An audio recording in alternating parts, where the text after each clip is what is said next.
Mesdames et messieurs, afin de peindre une humanité rongée par la rivalité, Thomas Hobbes a jadis emprunté au poète Bloch sa célèbre formule « L'homme est un loup pour l'homme ». Mais qu'en est-il de la femme? Et comment pourrait-elle échapper à la complexité de notre commune nature? Au regard de tout ce que l'histoire nous enseigne et que nos yeux observent, j'affirme dans cette circonstance que la femme n'est pas loin d'une louve pour l'homme. Remontons donc à l'aurore de notre civilisation pour en faire la démonstration, afin qu'à la fin de ce discours, vous compreniez qu'une louve n'est pas seulement celle qui a des crocs, mais aussi celle qui, par son influence, parvient à amener un homme au bout de son propre précipice. En effet, mesdames et messieurs, la toute première tragédie humaine provient des mains d'une femme.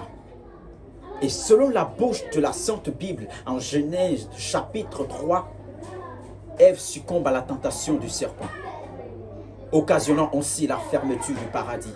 Et la mythologie grecque va enfoncer la plaie, et que Pandore, pour nourrir sa curiosité, va ouvrir la jarre interdite, répandant ainsi sur le monde les mots qui y demeuraient. Cependant, l'histoire va donner de la chair au mythe. Hélène de Troie, dont le visage devient l'identité qui va occasionner une guerre de plus de 10 ans. Dalila, qui va dépouiller Samson de sa puissance inébranlable. Et Cléopâtre, qui va faire sombrer l'Empire romain dans le pire chaos de son histoire. Toutes ces figures nous montrent que cette vérité traverse le récit, mais aussi les pages de notre histoire. Nous devons comprendre que ceci ne s'arrête pas à notre histoire. Parce qu'en Afrique, et même partout dans le monde, les scandales qui éclaboussent le monde politique et sportif montrent que plusieurs carrières se sont effondrées lorsque la passion a pris le dessus sur le raisonnement. Oui. Ainsi donc, mesdames et messieurs, je ne suis pas en train de dire que toute femme est une louve pour l'homme. Et ce que je suis en train de dire, c'est que toutes les femmes qui usent de leur caprice pour enfoncer les hommes dans un gouffre sont une louve pour l'homme.